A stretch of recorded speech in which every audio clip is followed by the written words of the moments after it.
einmal check, weil das Mikro manchmal so ein bisschen kratzt. Ja. Wir starten jetzt einfach mal und gucken mal, wie weit wir kommen. Okay. Ja? Mhm. Oh, habe ich hier genug Headspace hier?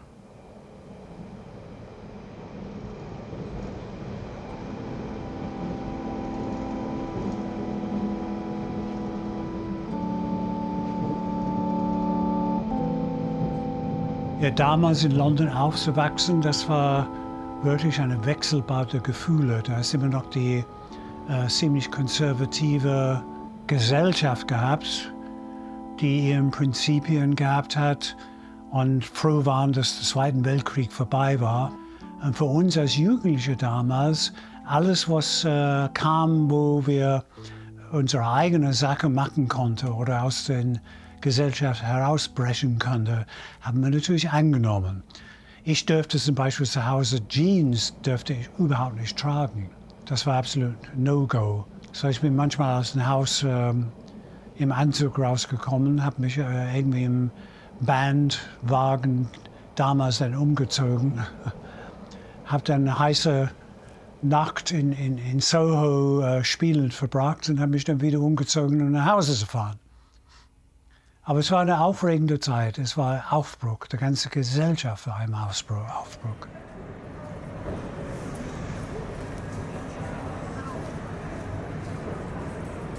Ich bin geboren in 1946, das war 9 Monate nach Ende des Zweiten Weltkriegs. Und sogar das Essen, der Hauptessensachen waren bis 1952 rationiert.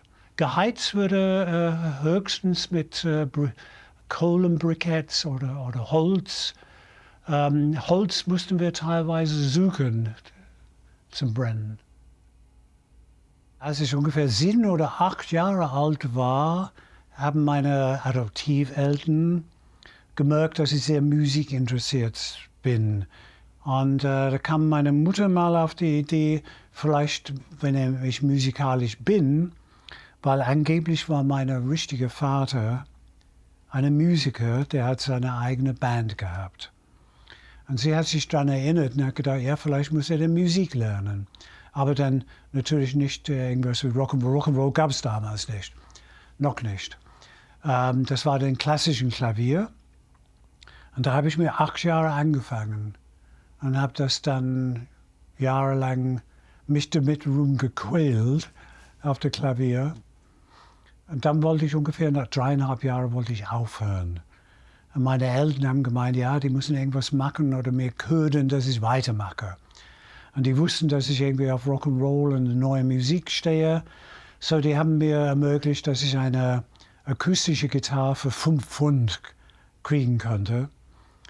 Habe ich den gekriegt.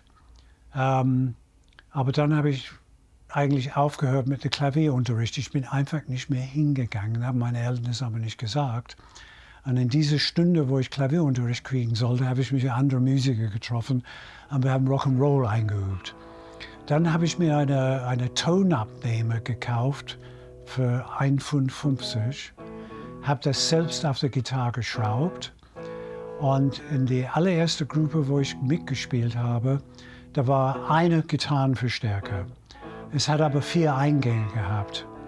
Da hat der Sänger drüber gesungen, der Gitarrist drüber gespielt, ich als Rhythmus-Gitarrespieler gespielt und der Bassspieler. Aber es war toll, wir haben noch ein paar eigene Auftritte so gemacht.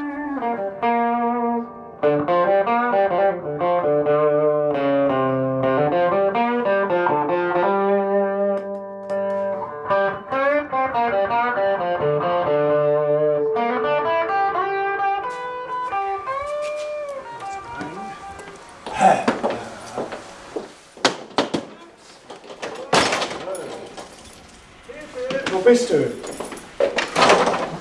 Wo bist du?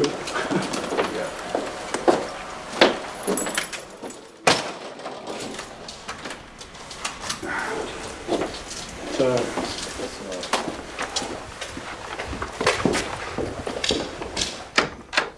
Karl?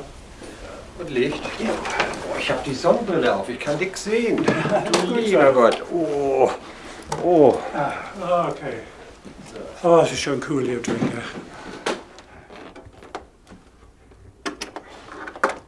Also der erste große Auftritt, den ich gehabt habe, war in meiner eigenen Schule. Der Konrektor, der wirklich mein Mentor war, Mr. Roberts, habe ihn geliebt. Er wusste, dass ich Gitarre spiele in einer Gruppe und er hatte irgendwas Besonderes gesucht für das Schulsommerfest. Und das Sommerfest fand in der Schulaule statt mit 800 Kindern. Und er hat gefragt, sag mal, würdest du mit deiner Gruppe ein bisschen spielen da, Rock'n'Roll, und da können die Kids tanzen dazu. Und ich habe gesagt, ja, ich frage den anderen. Und wir waren nur zu dritt. Also Gitarre, Rhythmusgitarre und Schlagzeug. Und kurz vor wir auftreten sollten, habe ich zu ihm gesagt, wir kennen aber nur 3 oder 4 Lieder. Der hat gesagt, das mag nichts. Ich habe gesagt, was kommt nach uns? Der hat gesagt, nichts. Ihr seid der Hauptakt. Ich dachte, oh nein, reingelegt. Okay, wir haben unsere 4 oder 5 Lieder zweimal gespielt und es war ein absoluter Erfolg. Die ganze Schule hat getanzt und ich habe ein ganz anderes Standing in der Schule bekommen auf einmal.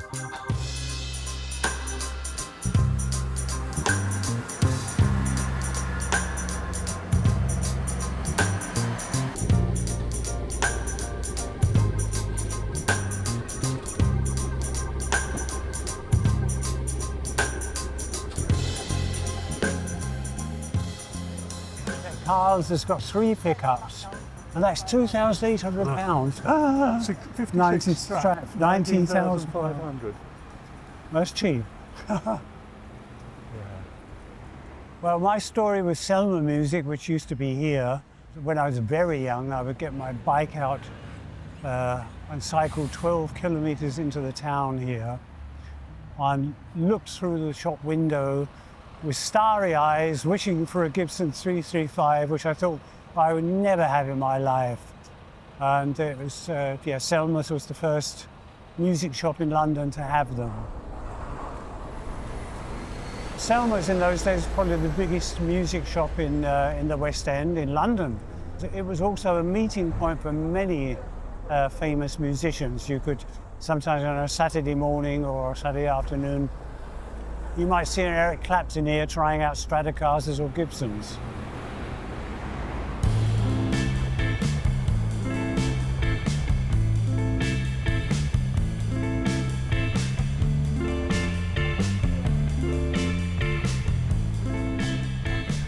In the early 60s, this was the home of the Two Eyes Coffee Bar, very, very famous.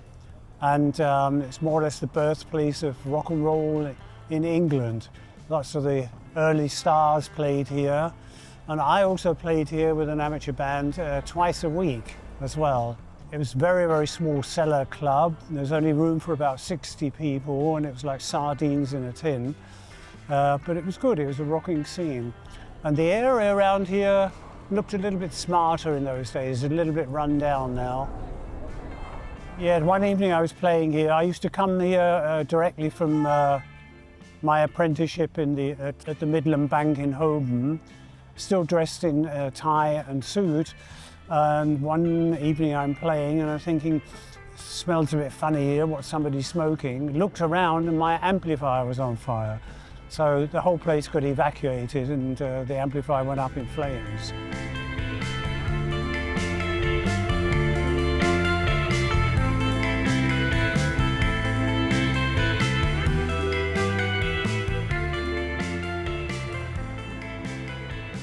Ja, wie gesagt, Soho damals in London war wirklich der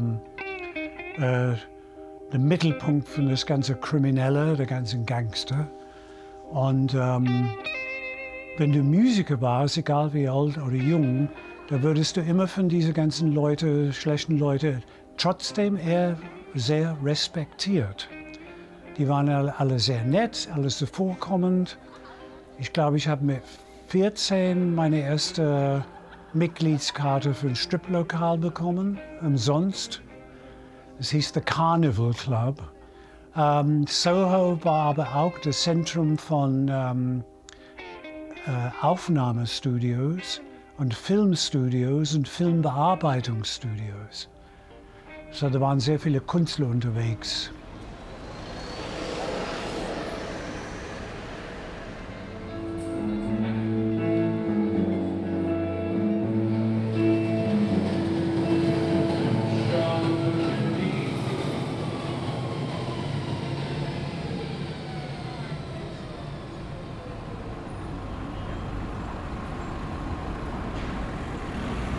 So we're now at the site of what used to be the Two Puddings pub in Stratford, which was very, very well known in North London. The front of the pub was gone, but the upstairs windows are left at least. This was a pub that was home to a lot of gangsters, mafia people and everything else in those days. Because the first time I played here was with my first amateur group. We called ourselves the Night Riders. At that time I was too young to be even allowed in a pub, but I did it. We did it anyway and got away with it.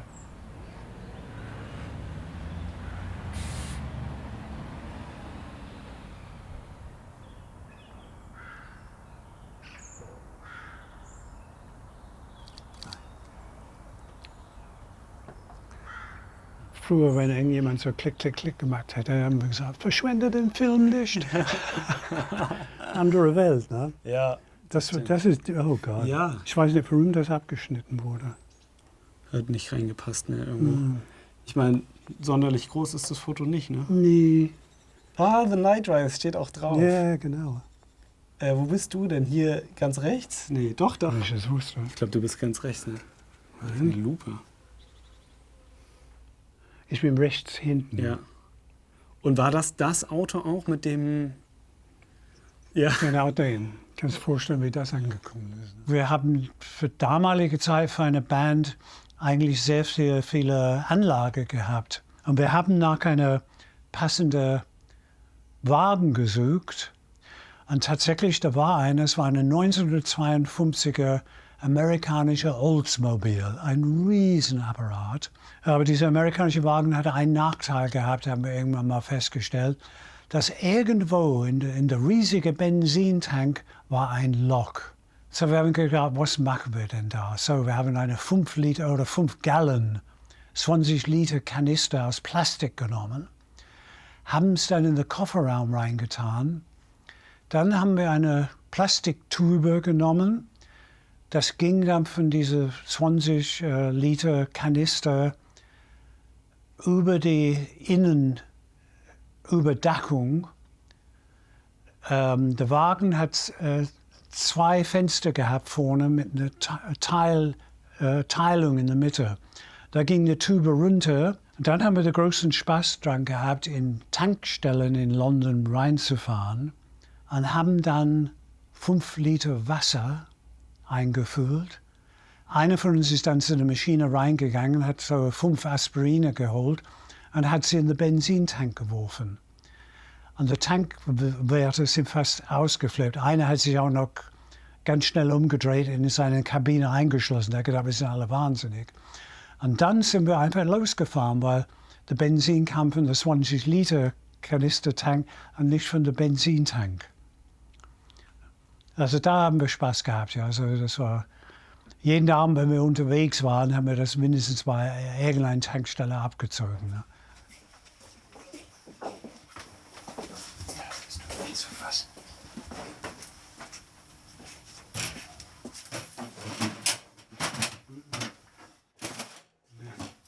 Was ist der Vergleich?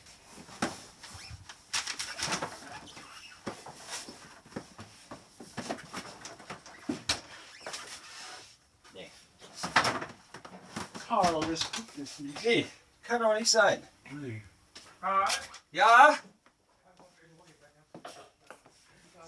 Hat das gefunden? Keine Ahnung. Ja, klar, guck. Nochmal hinter der Vorhang gucken. Nee. Nee. Oh, Da müssen wir es blind, alle blind! Der bis, wo denn? Da, unter das Piano, unter dem Klavier. Ist das das? Ja! Toll. Ja. Scheiß auch! Was? Also sowas Blödes. Aber das war ein kleiner Unterschied. Das war typisch.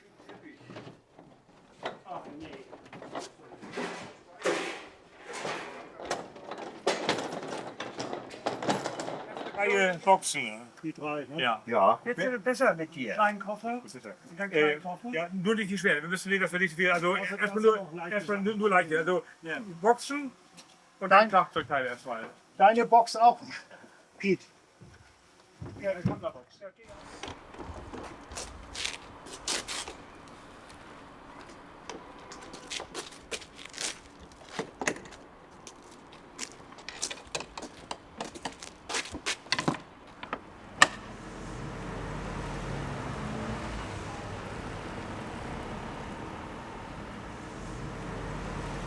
Also nach der Schule natürlich musste ich arbeiten, habe dann einen Ausbildungsplatz bei einer Bank, der Midland Bank in London bekommen. Das war aber nicht unbedingt mein Weg und ich glaube, die Bank war auch ganz dankbar, dass ich nicht weiterverfolgt habe. Dann habe ich einen Ausbildungsplatz bekommen bei einer sehr großen Reederei in London, Royal Mail Shipping. Und habe das einige Zeit gemacht in 3 verschiedenen Abteilungen. Eines Abends haben wir als Band in der Two Eyes Coffee Bar in Soho gespielt und da kam ein Mann in unserem Alter auf uns zu, der hieß Robin. Und er hat gefragt, ob wir Lust hätten, mit ihm nach Frankreich zu fahren als Profimusiker und spielen in amerikanischen Luftwaffenclubs und auch französischen Clubs. Und wir haben es alle überlegt und gedacht, ja, da haben wir Lust drauf. So, da haben wir alle unsere Jobs gekündigt und sind dann, natürlich zu Hause war der Hölle los, als ich das dann bekannt gegeben habe. Aber dann sind wir mit Robin tatsächlich dann nach Frankreich gefahren und haben dann da gespielt. Ja, als ich das meinen Eltern mitgeteilt habe und auch, dass ich den Job gekündigt habe, da war die Hölle los. Das war Wahnsinn. Ich habe die praktisch nur ungefähr 2 Tage gegeben, bevor ich abgereist war. Und das war nur Geschrei und Verschlägerei. Das war ganz schlimm. So, ich bin unter sehr, sehr schlechten Gefühlen von zu Hause ausgezogen. Und kam erst wieder einmal nach einer Pause 8 Monate später mit keinem Kontakt.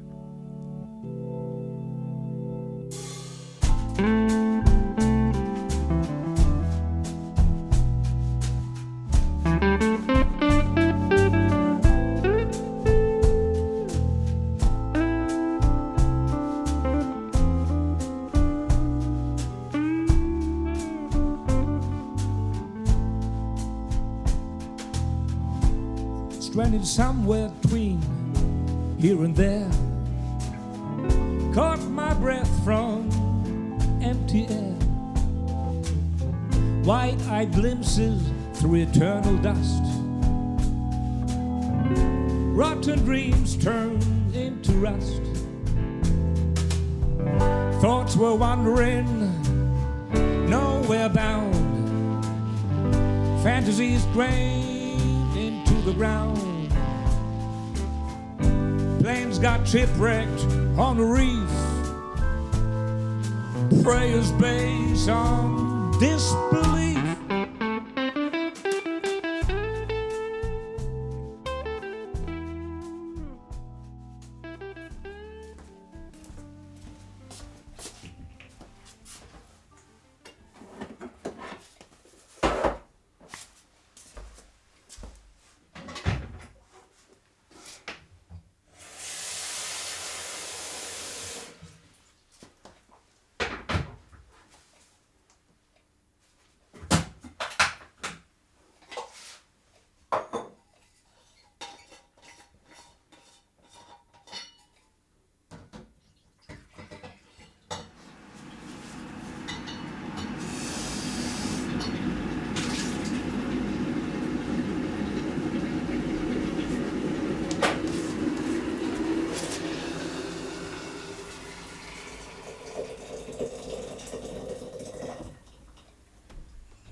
So in Frankreich, die erste Stellen, wo wir gespielt haben, war tatsächlich für die amerikanische Luftwaffe.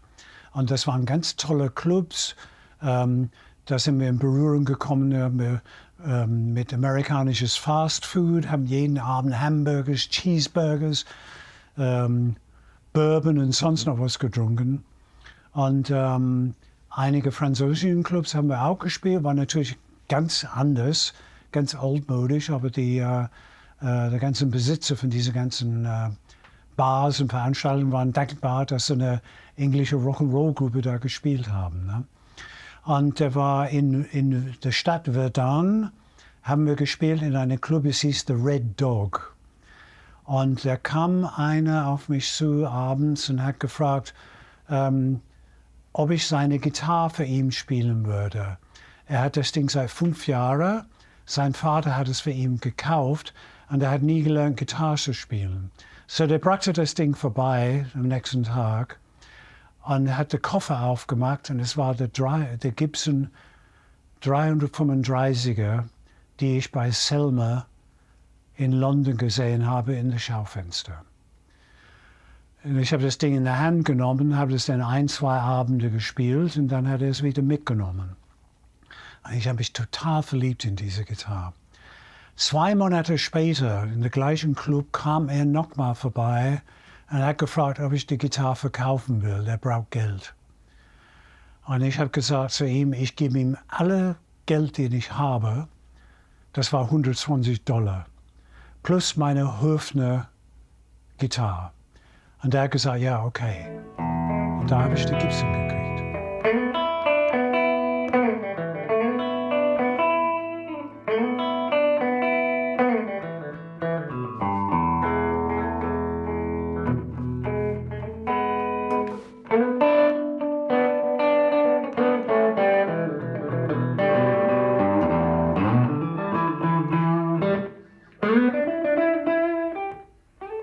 Also da ich mein ganzes Geld für die Gitarre ausgegeben habe, habe ich nichts gehabt. Und es war ungefähr 10 Tage, bevor wir von unserem Agent Geld bekommen würden. Und die anderen Bandmitglieder waren auch knapp bei Kasse. So das heißt, ich habe kaum was gegessen für eine Woche. Viel Wasser getrunken. Ein paar Amerikaner haben mir einen Hamburger hier und da ausgegeben. Aber das war eine ganz harte Woche, aber ich habe es gern gemacht, weil ich habe die Gitarre meiner Träume gehabt. Jetzt was hier? Meine Noten, Ersatznoten. Nimmst du den Schein bitte mit? Aber erst mal gegenfahren. Raus.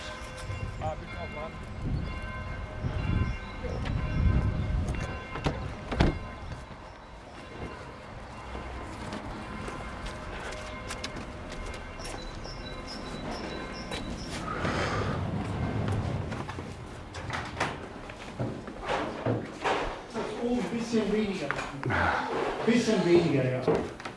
Hey, hey, hey, hey, hey, hey. Hey, hey, hey.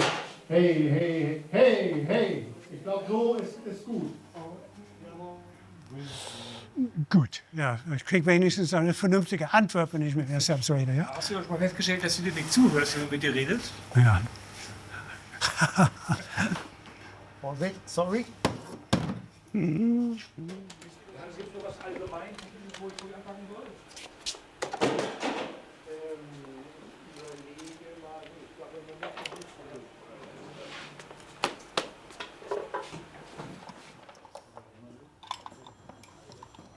Oh my God. Ah! Nee.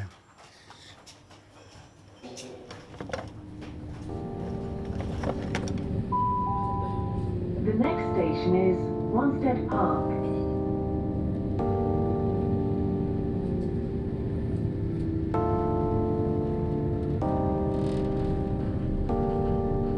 So in Frankreich sind irgendwann die Jobs ausgegangen. Wir haben alle eine Pause gebraucht und sind dann wieder alle nach London gefahren. Ich war wieder bei meinen Adoptiveltern, die haben mich wieder aufgenommen. Und ich habe dann einen Job gesucht und habe in der Zeitung gesehen, dass Musiker gesucht werden, um eine Gruppe zu formieren für eine ganz große nordenglische Theater und Kino. Es hieß The Granada. Der Manager von der Granada wollte seine eigene Hausband zusammenstellen.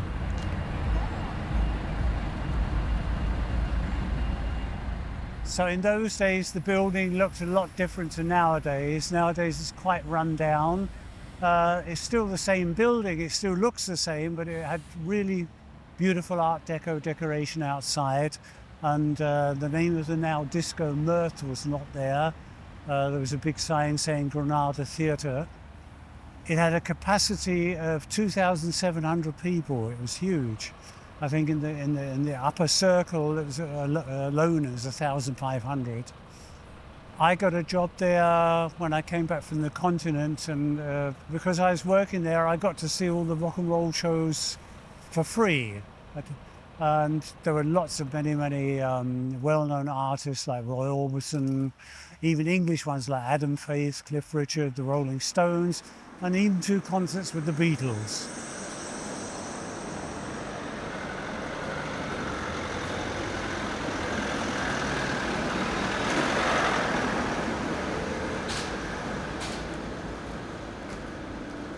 Yeah, there were 2 Beatles concerts planned in the theatre here.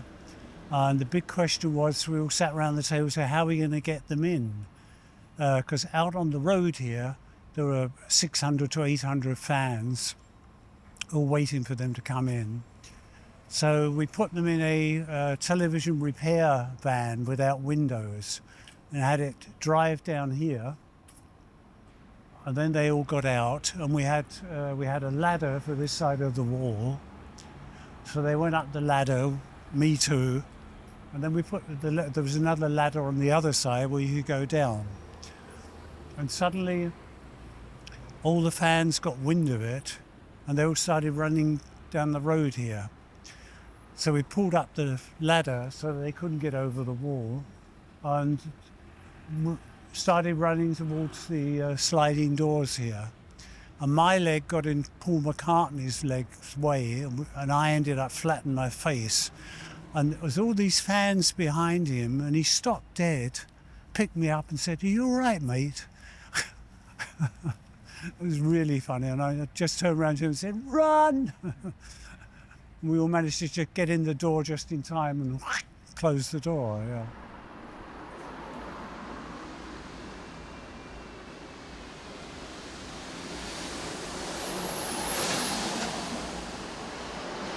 Gerade bei dieser Band von Granada, da schien es, ob es irgendwie nicht stattfinden würde.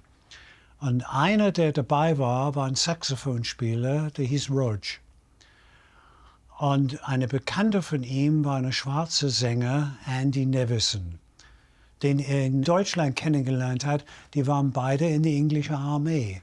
Und der Andy Nevison hat Alan Rogers gefragt, kennst du Musiker? Ich will eine Band hier aufziehen. Alan Rogers hat es mir gesagt, und der Bassspieler und der Schlagzeuger, habt ihr nicht Lust nach Deutschland? Ich habe jemanden, der eine Band braucht, und der hat Jobs, der hat Auftrittsmöglichkeiten. Und der Nevison kam mal nach London, hat uns alle kennengelernt. Ein schwarzer Sänger damals, war wirklich toll für Rock'n'Roll. Und da sind wir alle nach Deutschland gefahren. So in Deutschland mit Andy Nevison, der Andy Nevison Band, in Deutschland, Österreich und Schweiz haben wir einige Jahre zusammengespielt, sehr erfolgreich, ganz gut Geld verdient. Aber dann haben wir herausbekommen, dass Nevison uns Teil von der Gage betrogen hat über die ganzen Jahre. Deswegen konnte er mit einem Mercedes Sportscar rumfahren. So, wir sind einfach nach England wieder zurück, und die Band hat sich aufgelöst.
the individual musicians went their own ways, and I just stayed with the bass player together.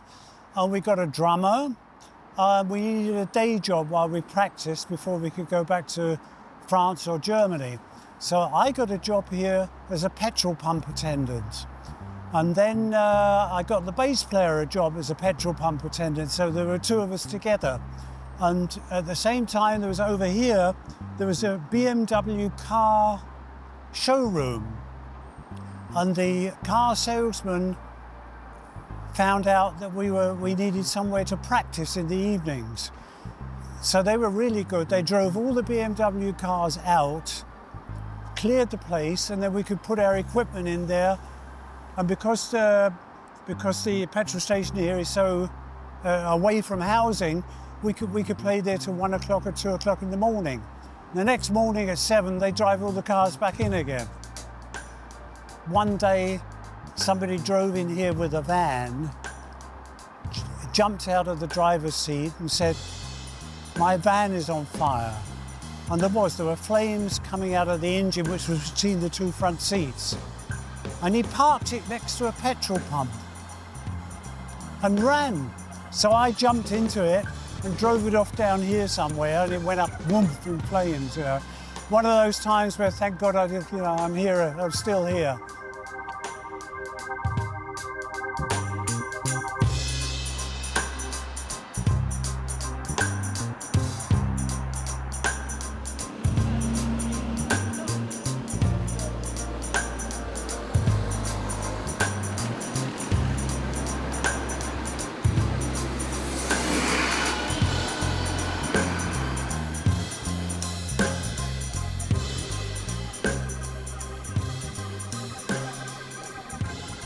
Bell Inn, that was one of the most famous music venues in North London in those days. Not very big, but a lot of people did come here and play. Lots of groups, everything from, I mentioned Peter Green, who was one of the founders of Fleetwood Mac, Eric Clapton, lots of other rock groups. And of course I played here as well. I didn't find out until Albert, my adoptive father, had died, that he was very skeptical about what I was doing about playing in rock groups. So he and Helena one evening knew we were playing here. They got on the bus, came here and stood outside and listened and said, "Hey, that's good." And then they went home on the bus again. They didn't come in. And I didn't know that until he died, you know. That was good. So, and as of that point, he started helping me with, you know, buying amplifiers and all bits and pieces, and yeah.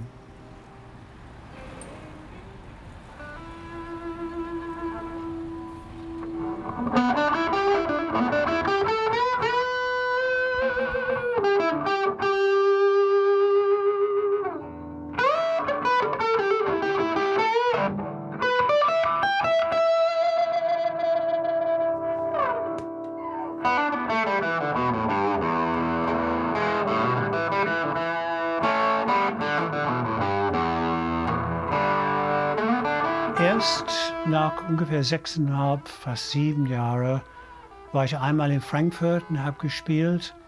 Und da kam mir einfach aus dem Nichts die Erkenntnis, ich bin nicht der weltbeste Gitarrespieler. Ich werde älter. Ich bin nicht Eric Clapton. Ich wollte nicht wie einige Leute enden,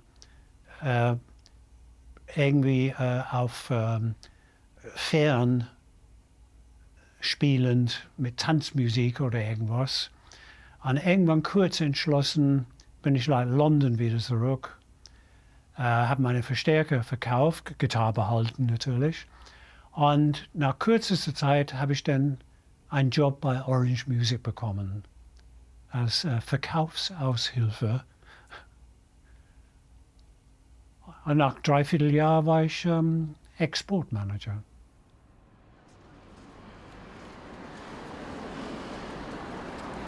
Well, in those days, in the building here, the ground floor, the shop front, that was Orange Music, where I started as a shop assistant. And the old part of the building at the front here was still there, but the new part at the back, that's newly built.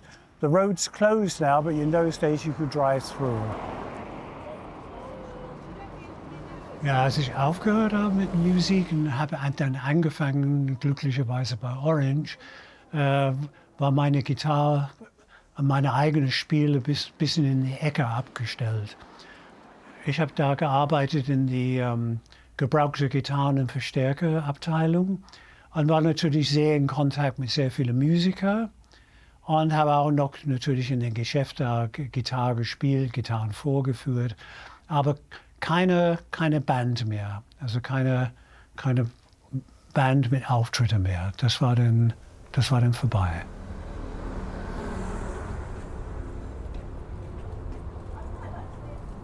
Also eines Tages in Orange, ich war in das Büro von dem Besitzer, der hieß Cliff, und aus irgendeinem Grund habe ich in seine Abfalleimer runtergeguckt und habe irgendwie einige Briefe rausgenommen. Ich habe zu ihm gesagt, weißt du eigentlich, was in diese Briefe steht? Weil die waren alle in Deutsch verfasst. Der hat gesagt, nee, ich kann kein Deutsch. Ich habe gesagt, ja, aber das sind Bestellungen für Verstärkeranlagen von deutschen Musikfirmen. Und da hat sich herausgestellt, dass ein deutscher Musikproduzent Orange Verstärker gekauft hat. Das war Mike Leckebusch vom Beat Club. Und hat die jede Woche in seiner Sendung gezeigt. Und alle Musiker in Deutschland wollten Orange Verstärker kaufen. So da hat Cliff gesagt, mach mal einen Export. So ich habe dann angefangen, den ganzen Händler anzurufen, Geld vorab, Verstärker hinschicken nach hier. Aber irgendwann ist das zu groß geworden. Und Cliff hat gesagt, der hat eine GmbH in Frankfurt gegründet. Und ob ich nicht nach Frankfurt gehen würde und die ganze europäische Auslieferung von Orange Verstärker übernehmen würde von Frankfurt aus. Gut, in Frankfurt habe ich Orange gemacht alleine und habe immer Lieferungen aus England bekommen, ja, also ganze Lastwagen voll von Verstärker und Anlage. Aber Orange hat auch europäische Touren der ganzen Anlage für sehr viele bekannten Künstler gestellt. Und die sind immer von London gestartet, nach Frankreich oder Deutschland gekommen. Und ich bin immer mitgefahren, weil ich mich in Europa auskannte, besonders in Deutschland, Österreich, Schweiz. Und ich war jedes Jahr, ich glaube für 4 Jahre hintereinander, jeweils 6 Wochen lang in Europa unterwegs mit Ike Turner, Frank Zappa und auch viele andere, die ich vergessen habe, als Nebenjob. Also 1974 habe ich eine Auseinandersetzung gehabt mit dem Besitzer von Orange, der nicht sehr schön war. Und ich habe meinen Job hingeschmissen auf der Stelle und habe dann angefangen, selbstständig zu arbeiten. Dann nach 3 Jahren eine alte Bekannte, eine Deutsche von mir, der hat gerade eine Platte produziert, eine Schallplatte mit der allerersten deutschen Punkgruppe, The Straßenjungs. Und die sollten mit der bekannten englischen Punkgruppe The Clash auf Deutschland-Tournee gehen. Und Axel hat mich gefragt, ob ich mitfahren würde und den Mischpult bedienen würde. So, das habe ich gemacht. Und The Clash waren bei der Firma CBS, Schallplatten. Und die ganzen CBS-Leute sind auf mich zugekommen und haben gefragt, hey, toll, wir müssen in Verbindung bleiben, vielleicht haben wir einen Job für dich irgendwann. Und einige Monate später, der Promotion-Chef Franz von Auersberg hat mich angerufen und hat gesagt, komm vorbei, ich habe vielleicht einen Job für dich. Oh Gott. CBS Convention Baden-Baden bei der Radiosender. Ja. Das war der Senderchef. Ah. Aber das braucht man Aber nicht. doch, das ist ruhig. Finde ich spannend. Warte mal. Warum sehe ich jetzt hier nichts?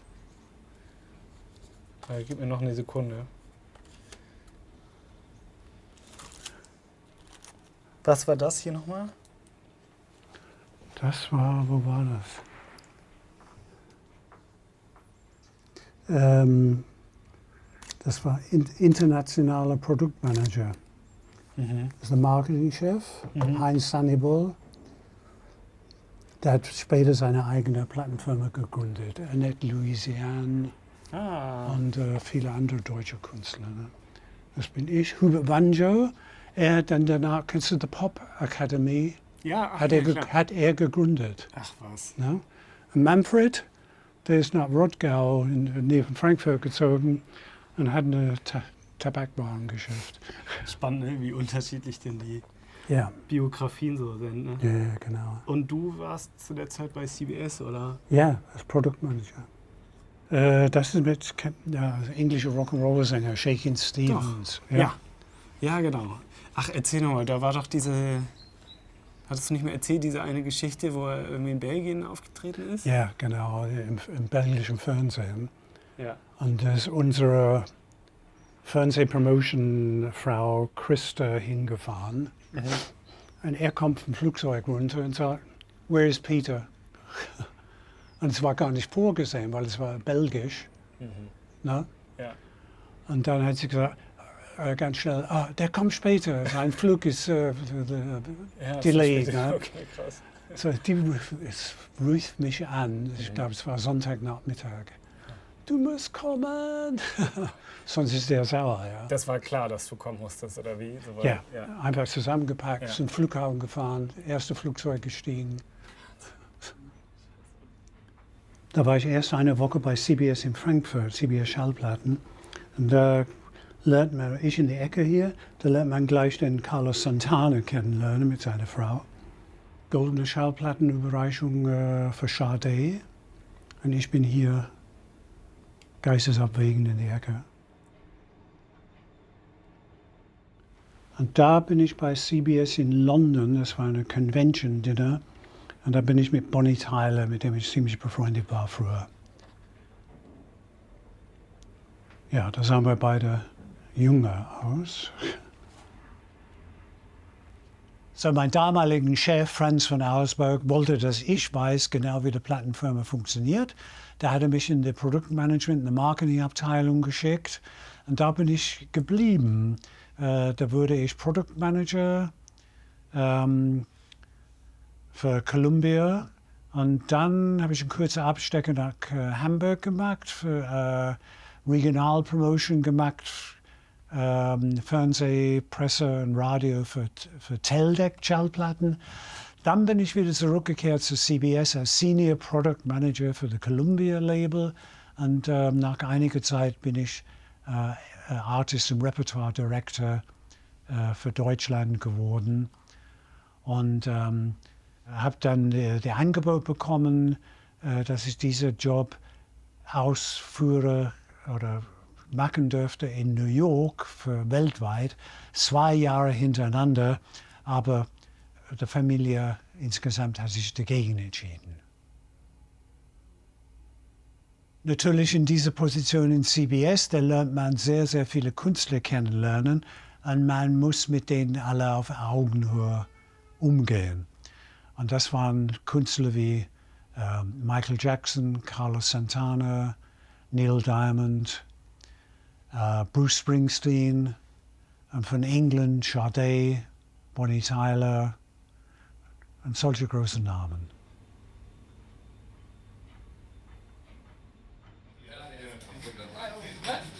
Das ist Plus. Ja.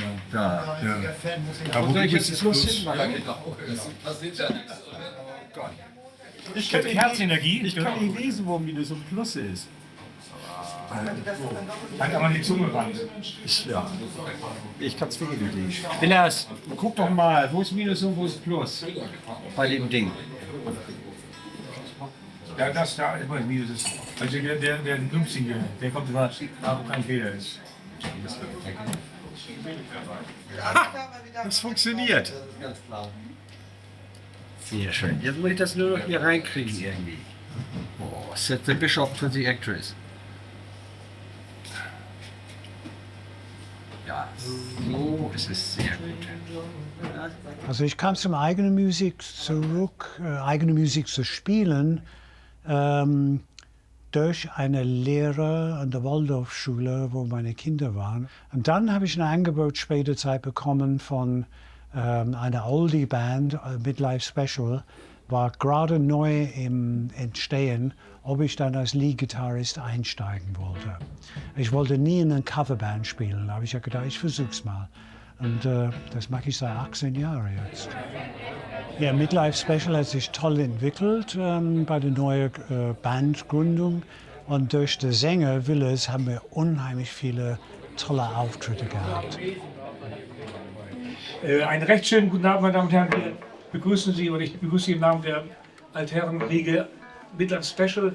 Wir haben früher, das wissen einige, die hier sind, haben wir auf Geburtstagsfeiern gespielt. Da wurden die Leute 40, dann wurden sie 50, 60 und inzwischen sollen wir auch auf Beerdigungen spielen. Das stimmt nicht, aber ich will nur sagen, wir freuen uns, dass wir, obwohl wir älter geworden sind, noch hier gastieren dürfen und dass Sie uns wiedererkannt haben.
Also Blues ist irgendwie eine ganz einfache, aber ganz intensive Lebensgefühl.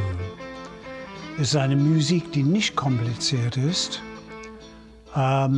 Es ist meistens auf 3 oder 4 Gitarrenakkorde aufgebaut. Extrem einfach.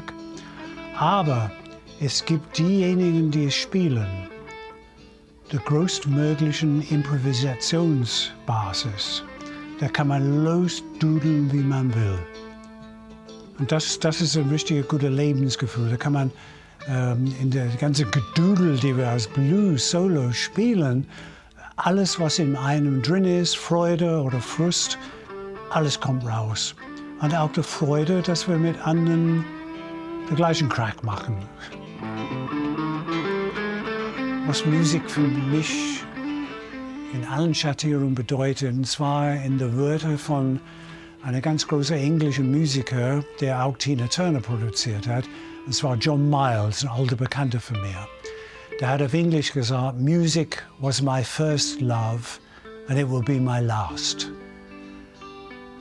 Das war die treibende Kraft in meinem Leben.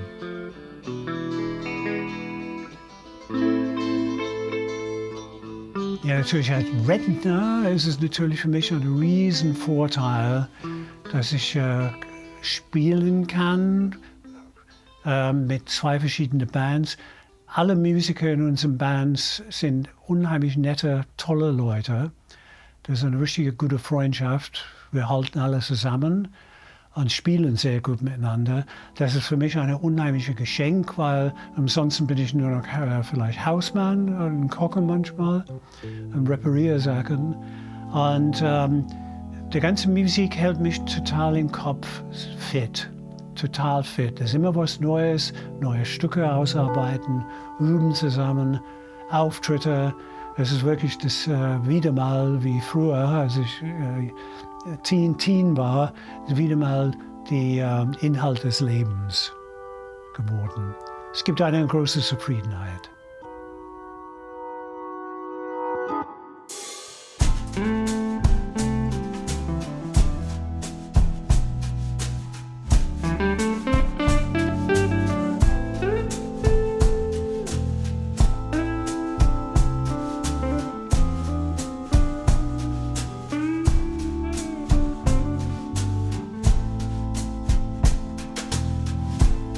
Stranded somewhere between here and there. Caught my breath from empty air. Wide-eyed glimpses through eternal dust. Rotten dreams turned into rust. Thoughts were wandering, nowhere bound. Fantasies drained into the ground. Planes got shipwrecked on the reef.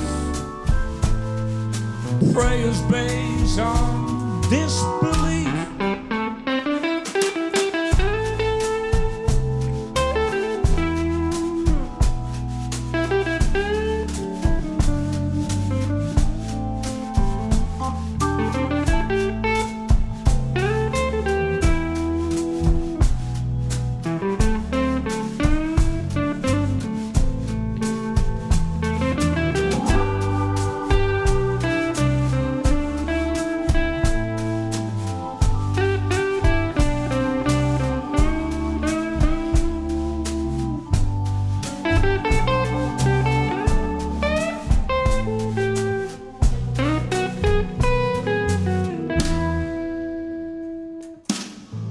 Stranded somewhere between here and there.